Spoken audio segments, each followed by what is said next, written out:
menganggap baik diri, menganggap bersih diri, dan takjub dengan diri, itu merupakan sumber segala maksiat dan sumber sekalian sifat-sifat yang tercela. Kita merasa diri kita ini sudah baik, kita merasa diri kita ini sudah bersih. Nah, apabila kita merasa demikian itu, maka perasaan itu adalah merupakan sumber kemaksiatan dan sumber segala sifat-sifat yang tercela.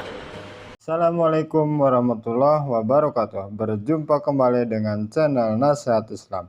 Semoga apa yang disajikan bermanfaat bagi kehidupan kita dunia dan akhirat. Jangan lupa bersyukur alhamdulillahirabbil alamin dan membaca sholawat Allahumma sholli ala Muhammad wa ala ali Muhammad. Selamat menyimak, semoga bermanfaat. Bismillahirrahmanirrahim. Alhamdulillahilladzi qala wa nafsi wa ma sawaha fa alhamaha fujuraha wa taqwaha qad aflaha man zakkaha wa qad khaba man dassaha. Asyhadu an la ilaha illallah wahdahu la syarika lahu syahadatan man arafa ma'naha wa asyhadu anna sayyidana Muhammadan abduhu wa rasuluhu khairul khaliqati wa atqaha. Allahumma salli wa sallim ala sayyidina Muhammadin afdalil bariyati wa asnaha wa ala alihi wa sahbihi wa dzurriyyatihi wa atba'ihi khairil ummati wa azkaha, amma ba'du. Para muhibbin rahimakumullah, maksudnya daripada hikmah yang ke-35 itu adalah istihsanun nafsi wa tazkiyatuha wa i'jabuha aslu kulli ma'siyah wa aslu jami'i sifatil mazmumat. Bermula menganggap baik diri, menganggap baik diri, menganggap bersih diri, dan takjub dengan diri, itu merupakan sumber segala maksiat dan sumber sekalian sifat-sifat yang tercela. Kita merasa diri kita ini sudah baik, kita merasa diri kita ini sudah bersih. Nah, apabila kita merasa demikian itu, maka perasaan itu adalah merupakan sumber kemaksiatan dan sumber segala sifat-sifat yang tercela.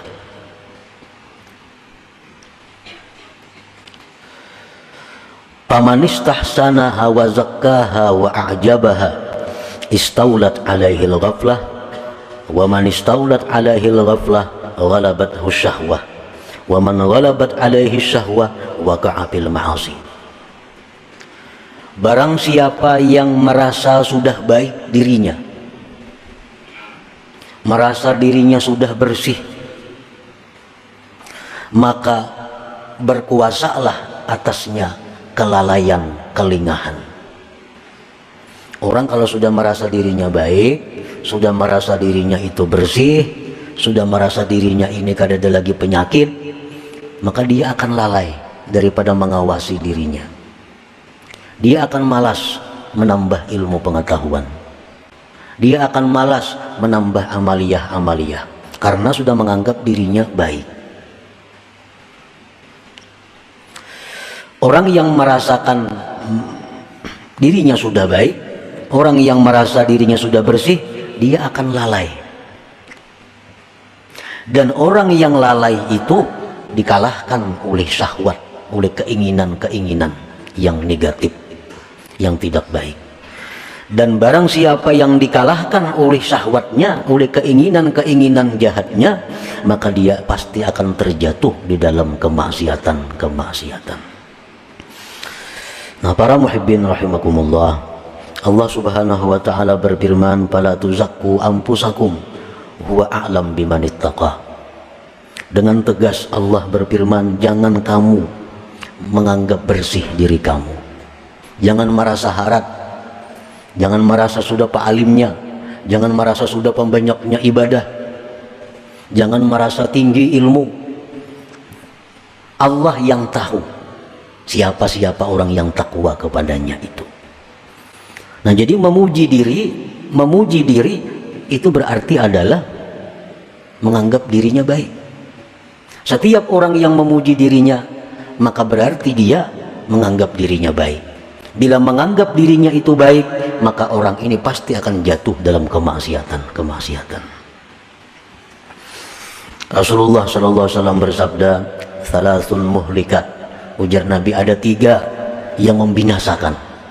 Salah satunya beliau menjawab, "Wa i'jabul mar'i binafsih." Takjubnya seseorang dengan dirinya sendiri. Wa adamur ridha bin nafsi wa su'uz zanni biha wa tuhmatu biha aslu kulli ta'atin wa aslu jami'i sifatil mahmudat. Ketiadaan ridha dengan diri, dia merasa dirinya nih kada baik, dan buruk sangka dengan dirinya, buruk sangka dengan diri sendiri, dan tidak percaya dengan diri sendiri, itu merupakan sumber segala taat, dan sumber sifat-sifat yang terpuji. Kalau kita merasa kotor, kalau kita merasa banyak penyakit, kalau kita merasa diri ini hina, nah itu adalah sumber kebaikan, sumber segala sifat yang terpuji.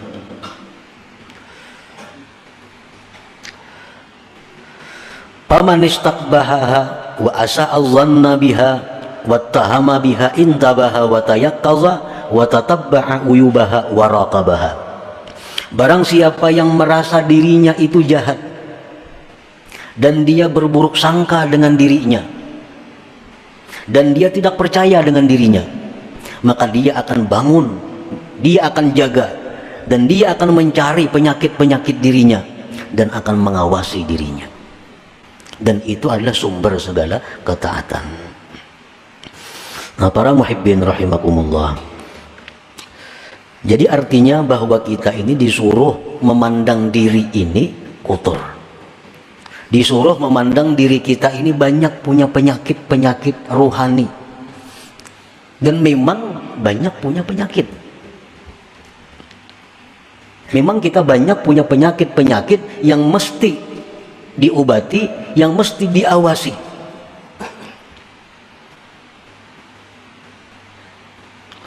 Imam Ghazali rahimahullah berkata, "Idza aradallahu bi'abdin khairan bassarahu bi'uyubi nafsih." Apabila Allah menghendaki seorang hamba itu menjadi seseorang yang baik, Allah perlihatkan penyakit-penyakit dirinya. Penyakit kita, penyakit diri kita. Pertama, misalnya tulul amal. Artinya tulul amal itu kita merasa bahwa kita ini hidup lebih lama lagi. Kita menyangka bahwa minggu depan kita masih hidup. Kita menyangka diri kita ini bulan depan masih hidup. Kita menyangka bahkan tahun depan masih hidup. Nah, ini adalah penyakit. Bila kita merasa bahwa kita ini bulan depan, minggu depan masih hidup, berarti itu penyakit diri kita. Penyakit. Dan penyakit ini merupakan penyakit dalam yang berakibat macam-macam. Kalau kita merasa masih lawas lagi hidup, satu, kita menunda-nunda tobat. Nah, itu akibatnya. Kayak orang panas dalam, akibatnya timbul sariawan, timbul rakungan sakit, timbul macam-macam. Nah, sama ini. Orang yang merasa bahwa bulan depan, tahun depan masih hidup, satu, menunda-nunda tobat, kayak nagin tobat, menunda-nunda amal salih, menunda berbuat kebaikan, menunda menuntut ilmu. Nah, ini penyakit. Jadi kalau ada dalam diri kita penyakit yang namanya tulul amal, itu wajib hukumnya kita mengobati supaya jangan ada lagi tulul amal itu. Nah, itu pertama penyakit kita, tulul amal. Yang kedua, mungkin penyakit rata-rata kita adalah tamak. Tamak bid dunia wa qanaah bil akhirah. Tamak. Arti tamak itu adalah bahwa kita ini masih merasa kurang. urusan-urusan harta duniawi merasa kurang. Apa yang sudah diberikan Allah selama ini kepada kita, kita merasa belum cukup dan selalu hendak menambah, nang bisa buah hendak dua, nang dua hendak tiga, tiga hendak empat. Nah, ini adalah uyubun nafsi, ini penyakit. Akibatnya apa? Orang yang punya penyakit tamak ini akibatnya banyak akibatnya. Satu, mau mengangkat embun orang, batas tanah misalnya, di sini mau mengangkat. Nah, ini tamak, kada cukup lawan yang ada. Inya mengejar apa yang dicarinya walaupun dengan jalan yang haram untuk memenuhi targetnya. Nah, ini akibat penyakit yang ada pada diri kita, tamak. Otomatis orang tamak itu kikir karena takutan bak orang. Nah, kikir. Nah, dan itu ada pada diri kita. Jadi kalau kita menganggap bahwa diri kita ini baik, menganggap diri kita ini sudah bersih, menganggap diri kita ini mulia, padahal ada penyakit-penyakit seperti itu di dalam diri kita. Penyakit yang ada dalam diri kita lagi ada ria, itu sudah ada ria. Beramal, beribadah itu bukan karena Allah. Ada juga orang beramal, beribadah itu karena Allah, tapi minta dibalas di dunia. Ria juga. Orang baca surah Waqiah mudah dapat rezeki berlimpah ruah. Orang membaca amalan ini supaya jadi orang dimuliakan oleh manusia. Orang baca amalan wirid ini supaya dihormati oleh manusia. Walaupun dia itu karena Allah, tapi tujuannya manfaat amalan itu dalam dunia. Nah, ini pun kalau ada dalam diri kita penyakit. Nah, apabila Allah Subhanahu wa Ta'ala menghendaki kita ini menjadi orang yang baik, Allah memperlihatkan kepada kita penyakit-penyakit diri kita. Pemarah itu penyakit. Sedikit sari. Kalau marahnya itu marah fillah, itu disuruh. Arti marah fillah itu marah di jalan Allah. Nah, ada orang yang melanggar hukum Allah, dia marah. Melanggar hukum Allah. Ada pemarah ini kada. Kalau ada sesuatu yang kada cucuk lawan inya, marah. Nah, itu pemarah ngarannya. Dan pemarah ini penyakit. Bisa berakibat dendam, bisa berakibat berniat buruk kepada orang lain. Nah, bermula dari pemarah. Orang yang merasa dirinya pemarah itu wajib hukumnya fardu ain menghilangkan penyakit pemarah itu. Sebab dengan adanya marah itu kita dipermainkan syaitan seperti bola. Ditendangnya ke sana, tendangnya ke sini. Dan orang yang sudah pemarah itu berkata-kata yang tidak terukur lagi. Kada tahu orang tua, kada tahu kuitan, kada tahu siapa. Bila sudah marah itu macam-macam. Allah Subhanahu wa Ta'ala memuji di dalam Al-Quran, wal kazimin al-ghaiza, orang-orang yang mampu menahan marahnya.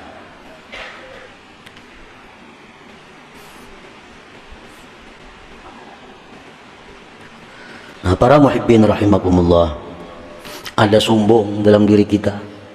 Nah, semua itu penyakit, tetapi penyakit ini selama kita masih hidup, nah, belum kelihatan, belum terasa. Begitu kita mati, maka penyakit ini akan menjadi serigala, menjadi kala, menjadi ular yang menggigit kita. Nah, penyakit itu.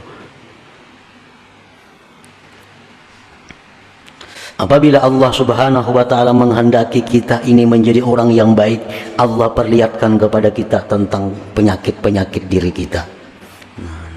Jadi wajib kita nih berubat. Kamana berubat lawan orang yang mengerti masalah itu. Pas'alu ahla dzikri in kuntum la ta'lamun. Nang mana pemarah berubat pang. Nang ulun ini pemarah napa ubatnya nah? Napa ubatnya? Ulun ini pendendam, napa ya ubatnya supaya ampih pendendam itu? Ulun ini tulul amal, nah apa ya obatnya supaya ampih tulul amal itu macam apa caranya? Jarang orang ada obat seperti itu. Kalau sakit pinggang, lancap dia mencari tukang urut kemana-mana. Nah, sakit awak cari obat itu ini. Padahal sakit-sakit jasmani ini begitu kita mati tamat penyakitnya. Begitu kita mati hilang sakit. Tapi kalau penyakit rohani tadi, begitu kita mati, nah disitulah mulai timbul penyakit. Marah berubah menjadi kala, dendam berubah menjadi ular, ini berubah menjadi serigala yang selalu menggigit, menerkam kita.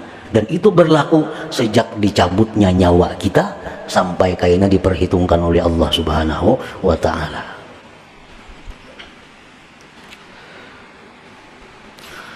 Para muhibbin rahimakumullah. Qala Abu Habsin radhiyallahu anhu mundu arba'ina sanatan i'tikadi fi nafsi anna Allah yanzuru ilayya nadhara sukhti. Ujar Abu Habs radhiyallahu anhu berkata, sejak 40 tahun aku ini berkeyakinan dalam diriku bahwa Allah itu marah kepadaku. Padahal ini orang wali, Abu Habsin radhiyallahu anhu.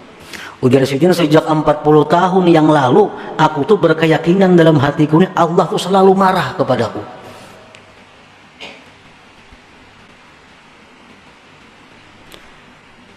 Nah, jadi artinya apa? Bahwa beliau ini memandang bahwa diri Sidin itu kotor, diri Sidin itu penuh dengan penyakit-penyakit sehingga Allah marah. Qala Junaid al-Baghdadi radhiyallahu anhu, la tasqul ila nafsik wa indamat ta'atu halaka fi ta'ati rabbik. Ujar Imam Junaid al-Baghdadi, kamu jangan merasa tentram dengan diri engkau sekalipun selamanya diri engkau itu taat bagi engkau untuk taat kepada Allah. Padahal diri kita ini selama ini hakun tarus taat kepada Allah, hakun tarus nuntut ilmu, diri kita hakun tarus beramal, diri kita ini hakun tarus berbuat baik. Walaupun demikian, jangan kamu merasa tentram dengan diri itu, karena satu saat diri ini bisa berubah menjadi yang jahat. Berkata lagi sebagian ulama, wa man nadhara ilaiha bistihsani syai'in minha faqad ahlakaha. Barang siapa yang memandang kepada dirinya dengan menganggap baik sesuatu daripada dirinya, maka itu mencelakakannya. Nah, para muhibbin rahimakumullah, jadi kita menuntut ilmu, kita membaca ilmu, mendengar ilmu, itu merupakan tanda dari sekian banyak tanda yang menunjukkan bahwa kita ini adalah orang yang tidak baik. Kita orang yang tidak baik. Makanya kita merasa diri kita baik, kita sudah menuntut ilmu lagi. Nah, kita menuntut ilmu ini tandanya bahwa Allah masih menghendaki kita ini orang baik. Kita menuntut ilmu itu adalah tanda bahwa Allah menghendaki kita menjadi orang yang baik. Nah, bila kita sudah malas menuntut ilmu, kita malas sudah mencari kesalahan diri, nah ini alamat bahwa Allah sudah meninggalkan kita. Allah sudah berpaling daripada kita, dan itu tanda kebinasaan kita. Nah, para muhibbin rahimakumullah, fasuhbatu man lam yarda bi nafsihi walau kana jahila khairun laka wa anfa min suhbati man yarda bi nafsihi walau kana alima. Bersahabat bakawan lawan orang nang menganggap dirinya hina. Kita bersahabat lawan orang nang menganggap dirinya banyak penyakit. Kita bersahabat lawan orang nang merasa dirinya kotor, walaupun dia jahil orangnya. Lebih baik bersahabat dengan itu daripada kita bersahabat orang yang merasa dirinya selamat, merasa dirinya baik, merasa dirinya terpuji, walaupun dia adalah orang yang alim. Ini ada orang kada alim, tapi ini merasa dirinya itu kotor, merasa dirinya itu kada baik, merasa diri itu jauh daripada rahmat Tuhan. Padahal orangnya kada berilmu kada. Nah, baik itu kita kawani, kita temani, daripada orang yang merasa dirinya ini bersih, yang memuji-muji dirinya, berkisah keistimewaan dirinya, walaupun dia aliman, walaupun dia alim. Nah, itu maksudnya tadi, la an tashhaba jahilan la yarda an nafsih khairun laka min an tashhaba aliman yarda an nafsih.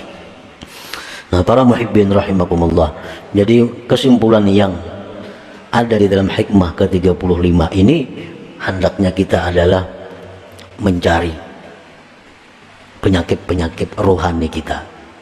Kita cari diri kita ini apa kelemahannya. Mungkin ada tamak, ada sombongnya, ada riaknya, ada bakhilnya, ada dendamnya, ada. Nah, kita cari kesalahan diri kita. Nah, imbah itu hanya kita berusaha mengobatinya. Tak gunakan. Nah, ulunnya adakah ini penyakit? Nah, apa yang bagus amalannya supaya penyakit itu hilang? Pemantang-pemantangnya apa?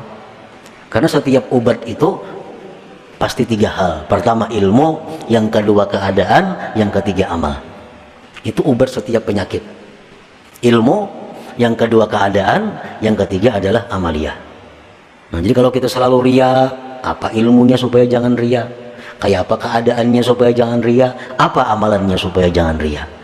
Nah, setiap penyakit pasti diobati dengan 3 perkara itu.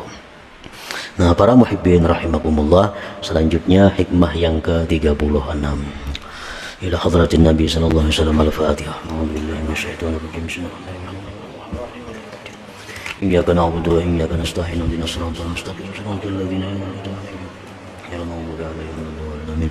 Ya Allah biha, ya Allah biha, ya Allah bihusnil khatimah. Ya Allah biha, ya Allah biha, ya Allah bihusnil khatimah. Ya Allah biha, ya Allah biha, ya Allah bihusnil khatimah. Ya ayyuhar rajul minhu syafatan sallu alaihi wa sallimu taslima.